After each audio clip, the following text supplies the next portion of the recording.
his years in the United States Navy. So if you would state your name, your date of birth, the years you were in service, and what branch you were in. My name is full name is Ernesto Enrique Bernal. I joined the Navy in 2001 and separated in 2010. And my date of birth is March 14, 1983. Okay. So Enrique, I'm Dr. Carney, provost here at the Tarpon Springs campus, and as you know, I work in support of the Billeracus Veterans Legacy Archives that's hosted here on this campus, and we work to get veteran stories so that other people can share your experiences in the military. So let me start with a series of questions. How old were you when you enlisted into the service? 18. You were 18 years old. Yes, sir. Why did you enlist?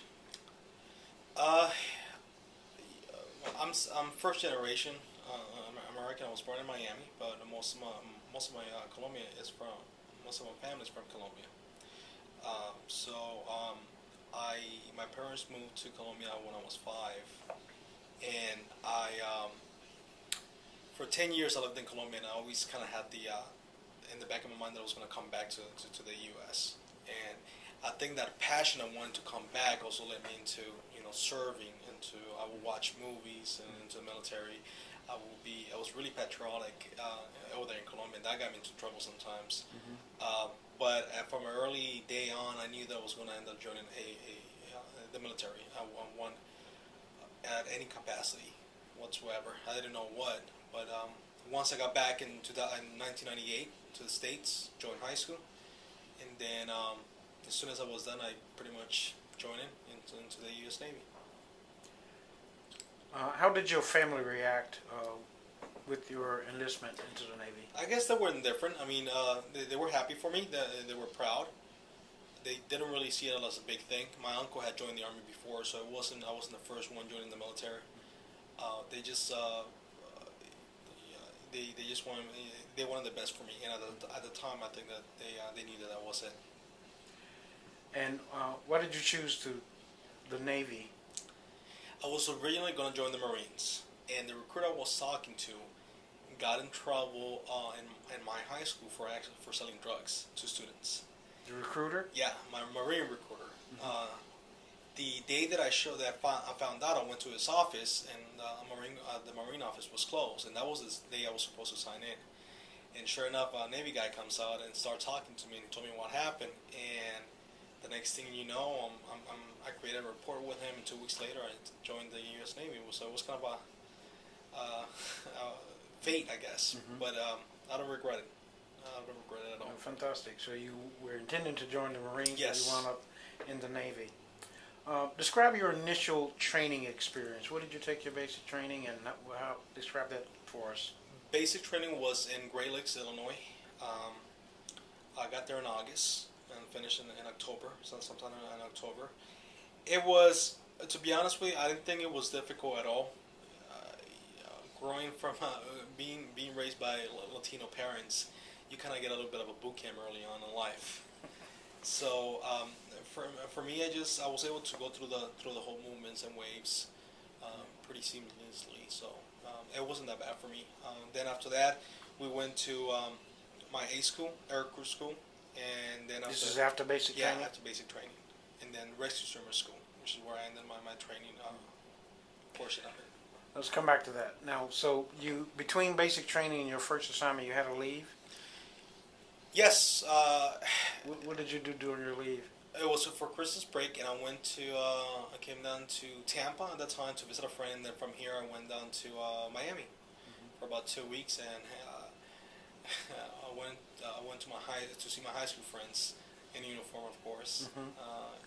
So you wore your uniform? Yeah, it was hot, and I was wearing we were supposed to wear the blue uniforms, so it was really hot, and for December especially, and I went there and got a lot of looks, but it was fun, and most of it I just spent with my family, my friends. So you were proud to wear your Navy uniform? Yes, yes. And I was afraid too. I actually got in some trouble. We went to see some drag racing out of my hometown, and that night the cops, they happened to be doing a raid, and I got kind of a detained, and I was just almost in tears because I've only been in the Navy for 3 months. I'm about to get kicked out. That was my fear. Yeah. But we're not doing anything wrong, so we got let go. But it was a scary moment, and at that point, I knew how serious my decision in joining the military was because I already felt that heavy responsibility within me. Now, once you completed your leave after basic training, where did you go then? Where did you serve? Went to Pensacola, NAS Pensacola, and I did my air crew school there, and also my rescue swimmer, search and rescue school there as well. And after that, I went to Mayport, Florida, to do my sea school, which is the last section of your training before you actually get released into the fleet. What's a sea school? Sea school is your the best way that I can say it is your last certificate, your last certification before you can actually get released to the fleet as a regular sailor per se. That's when the job that you'll be training for, you finalize your training for it, and you get graded on, and if you pass, you get released. If not, they keep you behind until they feel comfortable that you have the knowledge, the sufficient knowledge. So you were being trained for the fleet, you said? Yes. So describe the fleet. When did you get to this fleet? I didn't get to the fleet until summer of 2004. I ended up being stationed in San Diego, California. At that point, I had converted my rate, my MOS, what the Army calls it, my rate from AW, Aviation Warfare Operator, into what the Army called Chaplain Assistant, or Religious Program Specialist.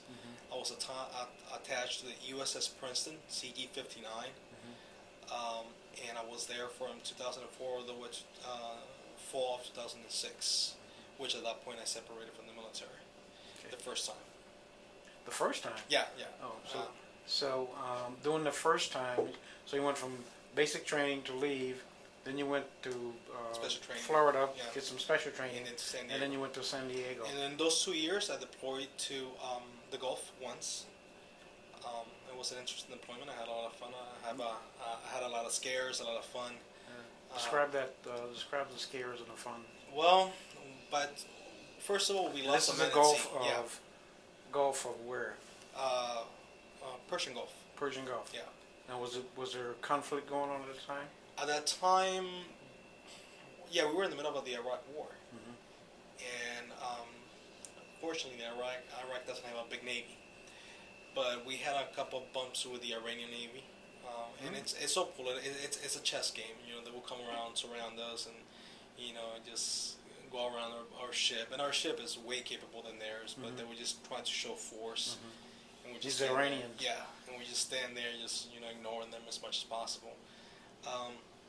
For the most part, the deployment was quiet. Unfortunately, we did lose a man out to sea. Man. He drowned. What happened? We don't know. We woke up one day and he didn't show up to muster. And the next thing we know, we have a man overboard, a call, and we spend the next 3 days looking for him out in sea. I was part of the scat watch, which actually stands outside by the edge of the ship and starts looking for and scanning the waters, and we couldn't find them. Did you know this soldier? Not personally. I did know him, not closely, but I did know him, and we really don't know what happened. There were rumors of suicide, there were rumors of somebody getting pushed, but we never actually found out what happened. So what other assignments did you have on that ship in the Gulf, Persian Gulf? We were also the plane guard for the USS, cannot remember, USS Nimitz, I believe. And basically what the plane guard does is when a carrier, aircraft carriers deploying their planes, you always have a smaller ship escorting the aircraft just in case he comes under attack. This ship is the first one to defend it, especially against submarine attack. That was pretty much the most. The carrier did all the fly-ups. They would send plane after plane to their missions, bombing or escort or whatever it was. Into Iraq. Yeah, into Iraq. Yeah. And we would just stay there and support the battle group. Overall, it was quiet except for those incidents that we had. So now you You mentioned, how long were you in the Persian? About about 2 months tops, and then we came back. We rotate like that. Our deployments are 6 months long, but 6 months from the moment you leave San Diego and from the moment you get back. So it takes us almost 2 months to get there. We stay there 2 months and 2 months to come back. So you went back to San Diego? San Okay. Diego. Now you mentioned that was your first military Yes. assignment. Did you have another military assignment? Yes, I did. I got out in 2005 out of San Diego, and then joined the reservists. Came down to Miami, and I volunteer. I put my name in the volunteer list to redeploy as an individual augmentee Navy program. Basically, you volunteer and they send you whatever they want. Mm-hmm. And 8 months later, I got a call, and I was informed that I was going to be deployed to Afghanistan. Afghanistan? Yes, that happened, and I actually flew out of the continental United States on New Year's Eve, 2008. I flew to Afghanistan, and I was assigned to Bagram Air Base with the task group Trident. Which base was that? Bagram, Afghanistan, and I was assigned to the task group Trident, the U.S. Naval group there, under 101st. And our assignment was detainee ops.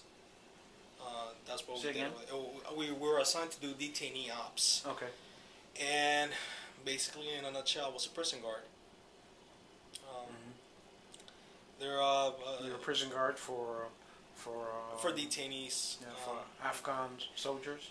Not necessarily. Detainees, in essence, there were people that were being detained until they got a court date. That's as much as we knew anyhow. It was. What kind of people were they? Were they women, men, children? Men. Men, yes. All of the men, no children, just men. It was a very interesting experience for me. I learned a lot about myself. It was challenging. It was, in a way, exciting.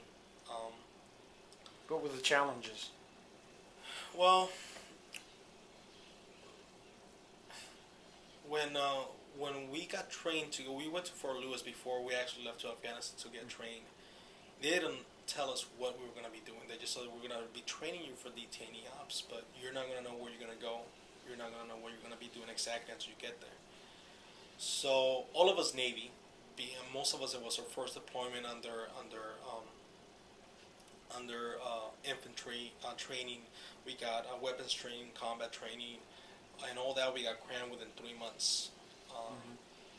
So you were in training for 3 months before you deployed? Yes, and we were getting trained in everything that the Army does, basically. So that part of the section was kind of fun. I get to meet a lot of great people from the Navy and from the Army. But And once the training was done where? in Fort Lewis, Washington. Okay. Uh, Washington State? yes. Okay, really? Washington On the State. West Coast? Yes. Okay. It was kind of. It started snowing by the time we left, so we got lucky. But it was getting cold. Yes. Right before we got sent to Afghanistan, we finally got a brief of where we're going to go. And we got shown a video. Their CEO came to talk to us because it was the facility we were going to go to was at that moment run by the Air Force. There was an Air Force unit, and we were going to transfer over the Navy unit. Once we saw the video and we spoke to the CEO, everybody started freaking out because it was something that we were not expecting. Most of us thought that we had joined to go and do Humvee runs or infantry missions. But our unit was the first one being tested for this specific mission. So a lot of us got a little bit concerned. I mean, I think all of us were concerned because What about the assignment were you concerned about? Was it a location? Was it not necessarily the location. weather? It was the type of assignment. I mean, can't really go into details, but detainee operations are you are face to face with potential enemies, and you get to have conversation with these individuals on a constant basis, whether you want it or not. You get trained not to, but they also teach you that you have to gain a level of rapport, just like working in any other prison. You can't be just the mean guy all the time. Right. You have to build some kind of rapport and an understanding and respect. Yeah. Did you get to know any of the detainees? Not personally, we're not allowed to, not by name or anything like that. We have numbers, and we just forgot the numbers. Yeah. Anything specific that you remember about any of them? Oh yeah. I remember meeting. He was a former guy for Army Special Unit and translator, and he led him into an ambush, and the whole unit got killed. And he eventually got caught. And then, this guy, just by talking to me, you think he was American. I mean, he didn't have an accent. He had the beer because that was their custom in there. And he will talk to you like if nothing. I mean, he was on the other side of the fence, but he will talk to you like a human being. But his conversations were cold, and in the sense that, he will say, "Yeah, buddy, I'm cool with you because you gave me my meal, but if I had the chance, I'll come out and break your neck on the instant, kill you." And you got to have all these conversations, like string conversations at a passive and calm tone, and that builds a lot of character within you, and also builds a lot of resilience to words and to comments. And the more you spoke to these people, at least from my side, I didn't feel empathy for them. I didn't even understand their struggle, but I understood where the conflict arose from, and it was difficult for me to assimilate that at first. Where do you think the conflict arose from? To be honest, for me it comes down to lack of general education, in the sense of most of the men that I met really young. Really young? Yeah, they didn't know how to read, how to write, and in their culture, there's always the older one, the man that reads the Quran, the one in charge of reading the Quran. He's the voice of wisdom. He's the voice you gotta follow. You don't know how to read, you don't know how to write, you have to follow, because it's your tradition, it's your culture to follow the man in charge. And if that man in charge tells you that killing Americans is within the laws and rules of your religion, you follow that like if it was scripture, like if you were reading that from the book. And I will say 80% of the people that I spoke to, they don't know how to read or write, and they will follow this man, the leader. So if the man was poisoned, they believe it was going to be They poisoned. call them the elders? I can't remember the word for them, but they have a specific name. And usually they're the ones that in that specific group, they'll be in charge, and they'll respect the most. What about your fellow soldiers? Any of your fellow soldiers that you remember specifically? Yeah, I can think of two. My friend Tim Legaspi and Rodolfo Ornelas. One from Phoenix, Arizona, and the other one from San Antonio, Texas. There's a saying in the Navy that eventually you're gonna meet, love, and hate a guy from Texas, and that is true. Really? Yeah. Great people. To me, they're like brothers.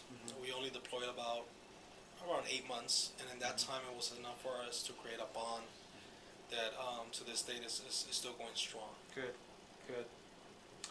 How did you get information about what was going on in the world? Where did you get your news source from when you were in Afghanistan? To be honest, the only time that I got news is during the chow hall, because in the chow hall they had the TVs posted, and Fox was always on, Fox News. That was the only time that I actually really paid attention to the news, and it was for the 10 or 15 minutes that I was sitting down eating.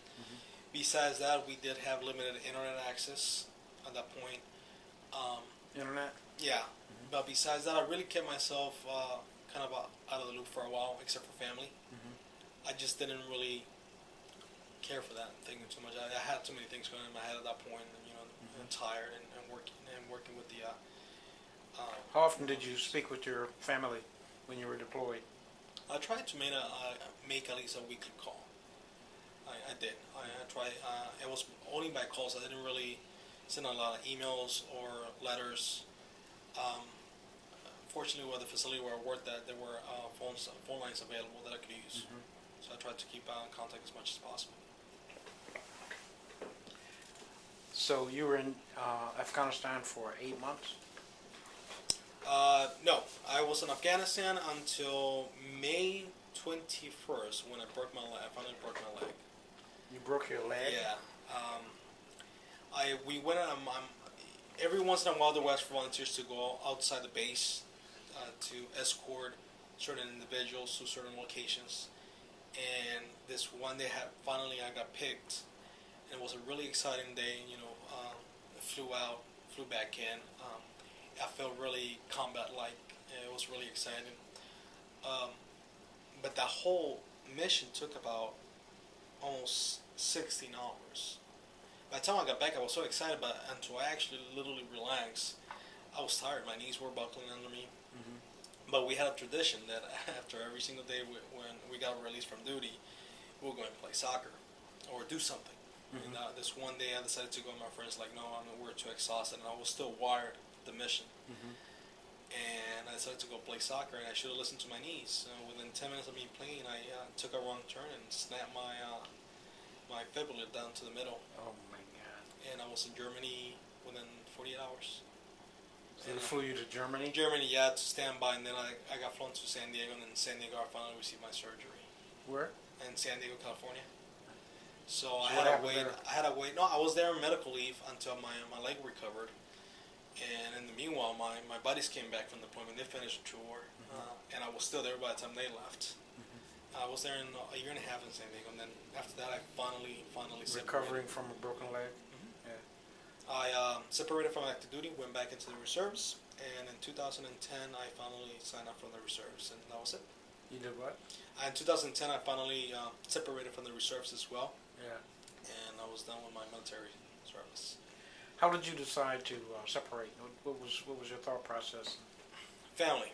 I've always tell you, and if you talk to other Navy guys, they'll tell you the same thing, or any military member from any other branch. When it comes to family, it's really a tough choice. I give props to any member that stays in and tries to build a family. I really do, but it's hard. It's difficult. I don't think I had it within me to be able to have children, get married, and then leave 6 months at a time, a year at a time. Unfortunately, I don't know if I just paid attention to that, but I saw a lot of bad examples while I was in active duty, and I always believed in a strong family unit. Bad examples of? Of bad relationships, bad family units. Parents, spouses would, the fights, the conflicts in between that. You not being able to see your children grow, develop. So I decided early on when I first joined that I was going to keep myself single pretty much throughout my whole career as much as I could, and I was able to do it. There were some close calls, but I was able to stay single throughout the whole time. And I got out in 2010 because I decided to go back to college, finish my degree, and I wanted to focus on it, and also give my chance that if I was to meet somebody, I was going to be able to be there unconditionally. And now I have a 2-year-old. Well, he's about to be 2, and I cannot think of a better decision I've ever taken before. In hindsight, it was the best thing I ever did. I mean, I can't imagine myself being away from him. I miss the service. I miss it sometimes. I miss the unity you can and it just being able to trust. I mean, whether you like a person or not, being able to trust or put your life in the trust of somebody else, it's precious. It's different, and I miss that. I miss the accountability. I miss the trust. I miss the overall environment. I mean, the pride and the commitment, the courage that we get taught into us stays with us. But it's different. Being outside, you can apply it, but being inside, you can live it better. So I do miss that. Yeah. So, when you got out of the service, talk to us about the weeks and months after. What did you do, and how did you get married?